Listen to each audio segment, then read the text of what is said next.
So I'm going to start with the tail feathers. And for the tail feathers, we'll need a spar. So there's 4 spars. There's these 2 tied together, so it's not going to be one of those because those go for the wing. And there's going to be a shorter spar, sort of, and a slightly longer one. So you can see those right here. So this is short, this is longer, but it's not one of the wing ones. So this longer one is what's gonna go in the tail feathers. So I'm gonna stick that in here, so that goes in there. I'm just gonna nicely thread it through. And I'm gonna make the connection. So this is key. You want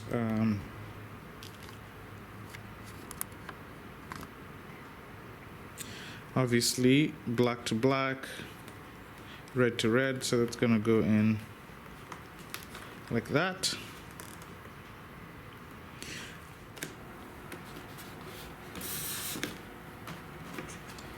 Just gonna tack all of that in there.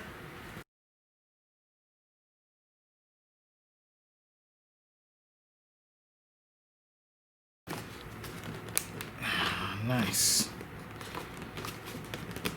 So that side is on. So the second horizontal stab is on there. And now in your hardware package, the manual here says that to secure those we're going to need 3x10 screws. So I'm going to go find those. Alright, so the horizontal stab is complete. Let's see. Okay, so for the vertical stab, we have our shorter carbon spar. That's gonna go still to this. There's a hole right there for it. It's gonna go like so.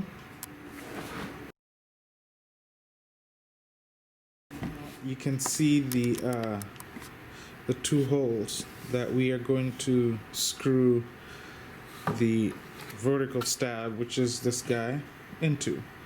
Again, you see you have these nice metal mount points. So again, you can use Loctite, blue Loctite if you want. I will not, just because we have a spar here, this guy, and I just don't think that the forces that are going to be on this are going to be enough to rip that out. So. But that's me. Again, everyone's got to do them. One thing I'd like to mention here is that because you have a spar, you want to actually put this on first before you make the servo connections. So we'll do that now. Install that guy, and then now you can see you have just enough wire to make the connection. So I'm going to connect it.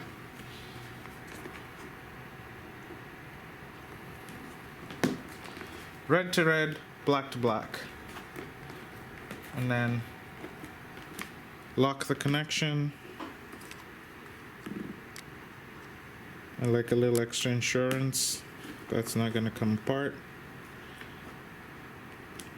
and we're good to go. We'll screw this in and come back. Okay, so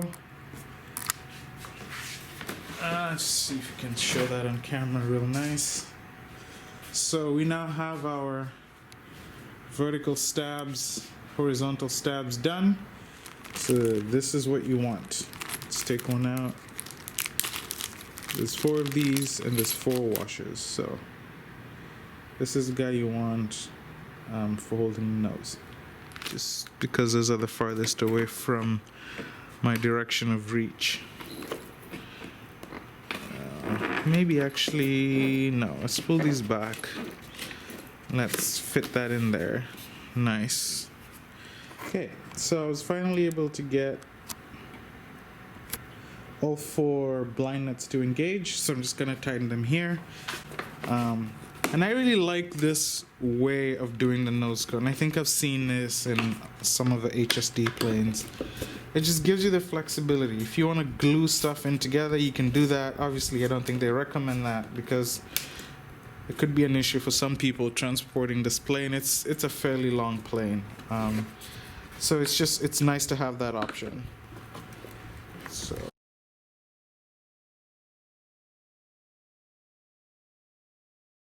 Okay, time for the wing, and this is where you used your long spars. Just gonna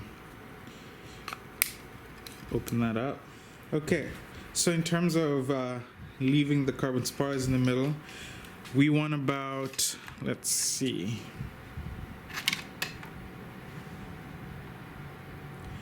this looks like we want about 29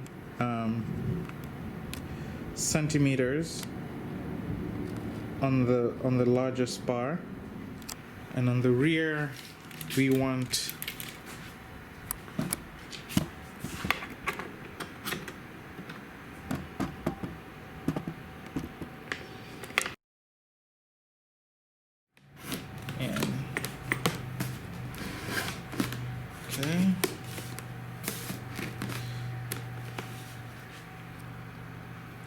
okay, so seems like a fairly tight fit. So if you can see in here that the wheel, the landing gear, looks like it's gonna scratch my foam a little bit.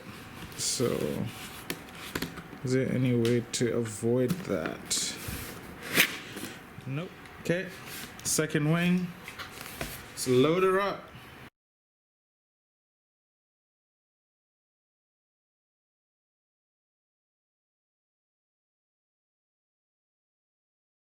Look at that.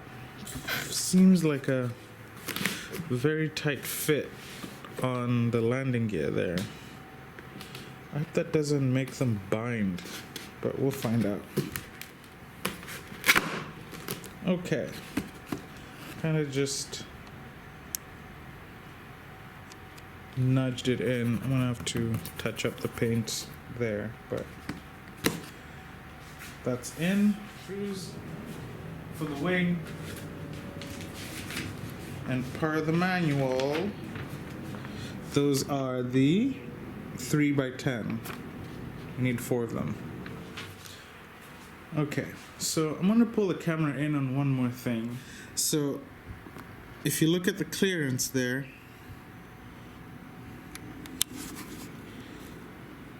there's almost none.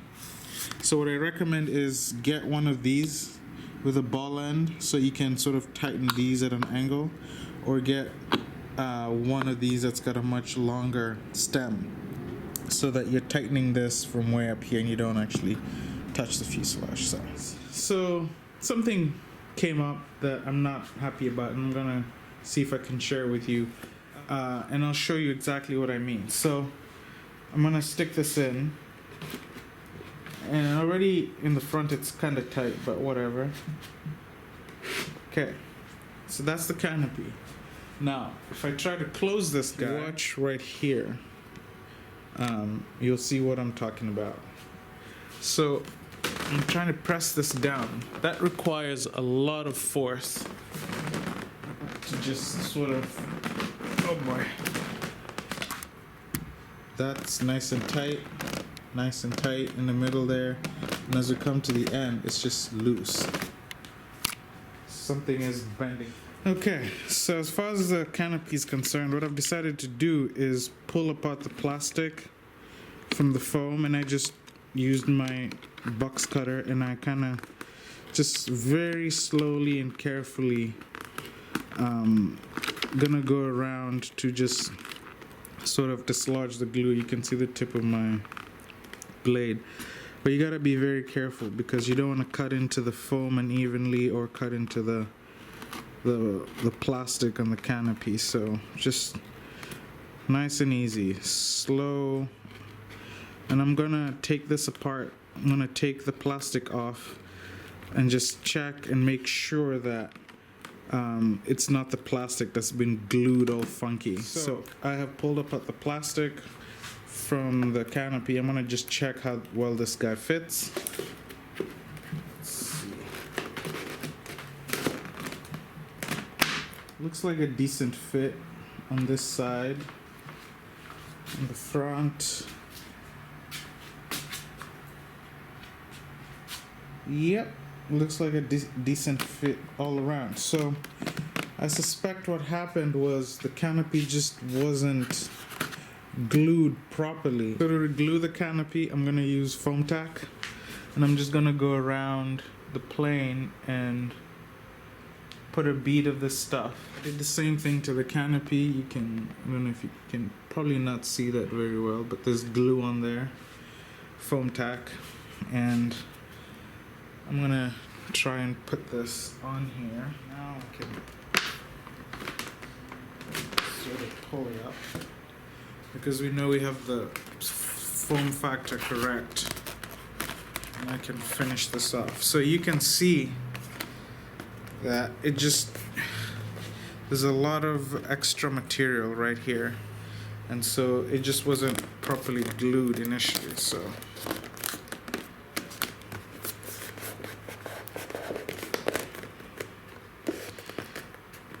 once this is cured, I will trim off a lot of this, and that should be good. You can see that there's a lot of, let's see if this is visible. Yeah, you can see that lip. There's a lot of extra material compared to this other side where there isn't really much. So, okay. So I have re-glued the canopy, and now you can see that it fits much nicer all around the plane. I really like this much better. So, and not only does it fit better, you can actually now take the canopy off with one hand and sort of, you know, push it back down, which is what it's supposed to do. So, fantastic. Okay guys, so here's a shot of the assembled L-39. I haven't turned on the electronics yet, but my goodness, that's a gorgeous looking plane. Look at it. I am really excited with this one. I mean, few build issues, foam doesn't fit here and there, but overall, man, that is a beautiful plane. That is a beautiful plane. So I'm just gonna cut it right here, and yeah, we will keep building this and get it to fly. So stay tuned for the next content coming up in this bird.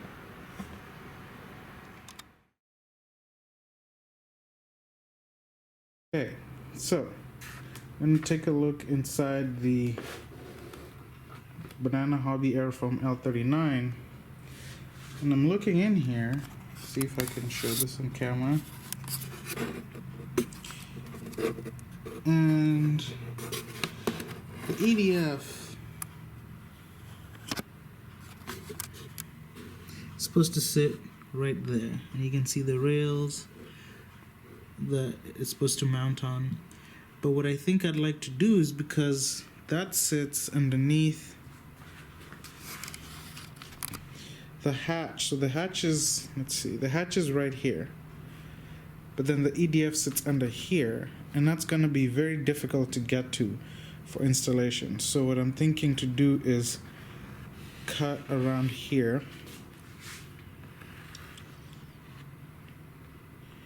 right, and just extend the hatch so that this entire thing from the front here all the way to this is the hatch, and then we'll get access. So that also means pulling out these rails. See if I can, they're not super tight in there, so I just gently lift up. Oh wow, that came out real easy. Let's see. Not a ton of glue in there. Glad I checked. I will be re-gluing that. About the other side. Let's see.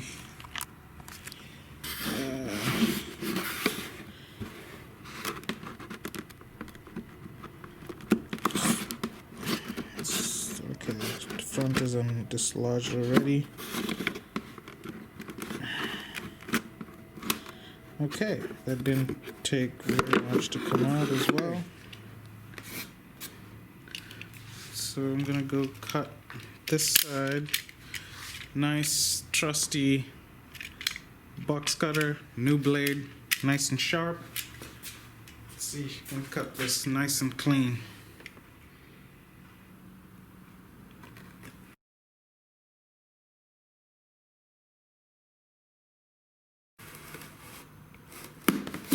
Okay, I already cut this guy, so now we're just gonna do right here and on the other side. Let's try this guy.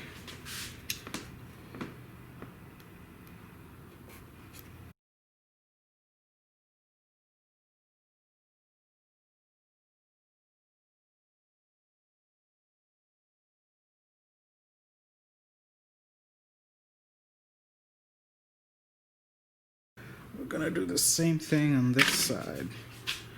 So nice sharp blade.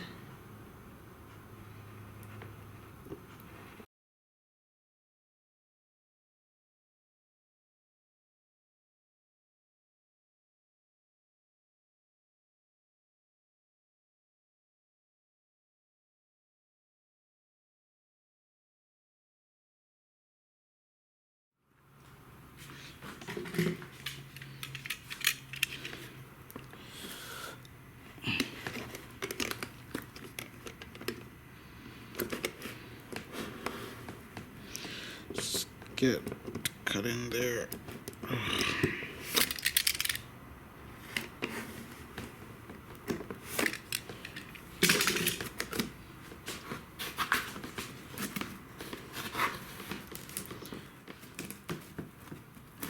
All right, so that came apart. Doesn't look too bad. Let's see what the cut looks like. Not bad at all, a little rough, I can fix that. But now, beauty of this is wide open hatch. Just got it's going in, and now I have no trouble. I can position this all day long. So that access, that's what I want. So take the piece that we just cut out, take the hatch. We're gonna glue these as one. So the hatch is gonna be this entire piece, and it's just gonna go like that and locked in the front. Okay. So I took some foam tack, that stuff, put some on here, put some also on here, and you can see, let's see, gotta just, yeah, you can see the little strings, so it's ready to be glued. So I'm gonna, to make sure I get this right, put the hatch back on. Let's see.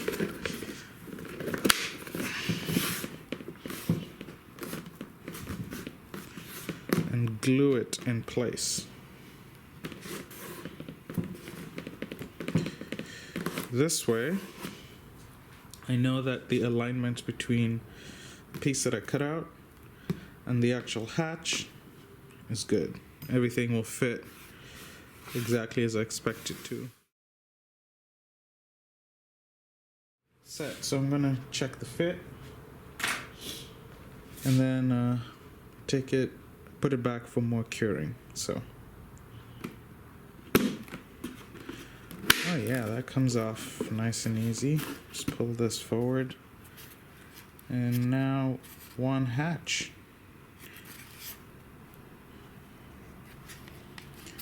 So here's a shot. I have glued in the 2 carbon rods. So the canopy now, well, the hook seems pretty stiff. The hatch feels pretty stiff. So what I'm gonna do now is I'm gonna sand off this right here and clean this up and get ready to paint. Okay, so I sanded this with really fine, I think it was 200 grit or 200 grit sandpaper. So what I'm gonna do now is get some of my foam putty, this stuff. I got it from Amazon. I'm gonna mix that with some water, get it to the right consistency so that it will flow in here. And then we're just gonna let that sit and dry overnight, and I'll come back, you know, tomorrow and sand it down correctly and then paint this hatch. At least the blue. I'm not sure what I'll do with the silver, but I'm pretty sure I can find a silver that will work for this, and go from there. So what I like to do with this stuff is, so you can set this over here. Get my tongue depressor, just scoop an amount into a cup like that. Get some water to just thin it out, get it into a nice consistency that I like. So for that, I'll just, you know, just slowly, carefully go over the edge here. Let's remove some excess. You don't have to do this right now, but save ourselves some work later. It's not a bad idea. Okay, so here's where we're at. This is sanding quite nicely. Oh yeah, that feels nice and smooth. So for primer, I like this stuff, which is, I got this from Home Depot. It's white and it's water-based, which is kind of cool. So this is what I'm gonna put on here. And so that's the result that we have. We're gonna let this dry.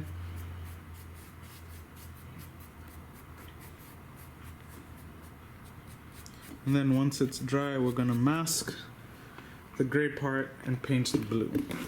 That's my son. I work with him when I do this kind of stuff.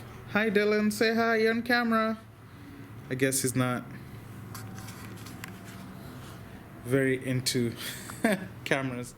Okay, so it's been about maybe an hour or so. The primer's dry. That feels really smooth.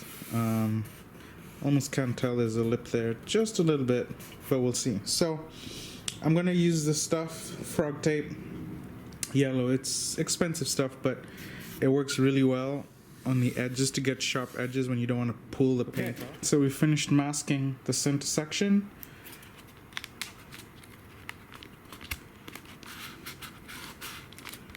So that looks pretty good. So we're gonna go ahead and just paint all of this navy blue with the paint that I color matched at Lowe's. Okay, so I'll mix this and then I'll come back when the paint is ready. Actually, I think, yeah, that's good. I like that. This is a gun I got from Harbor Freight, Central Pneumatic. I like them. They're pretty cheap. They're like $20-something piece. And my compressor goes in here and I paint with about 40 to 60 psi and it works out great. So I'll load that up. It goes into the container here and then we can set up and paint.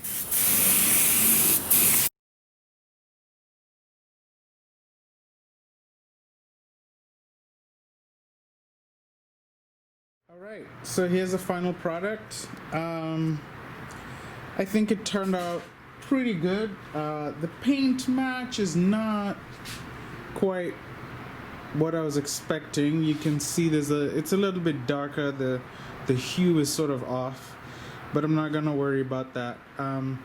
But in terms of the fix that we did to sort of merge this and this piece, I'm pretty happy with that. I mean, you can kind of see the line there a little bit, but to me it looks more like a panel line than anything else. So I am gonna say I'm pretty happy with that. And then when I clear coat all of this, it should be even harder to see with the reflection of the clear coat coming off of this. So I don't know what to do about the difference in the color on the color match here. I thought I might just paint the entire aircraft with this color, but I don't know. I'm gonna have to worry about decals and whatnot. So I'm not sure that I'll tackle that right now, but pretty happy with how this turned out. So I'll leave it as is for now and move on to other parts of the plane.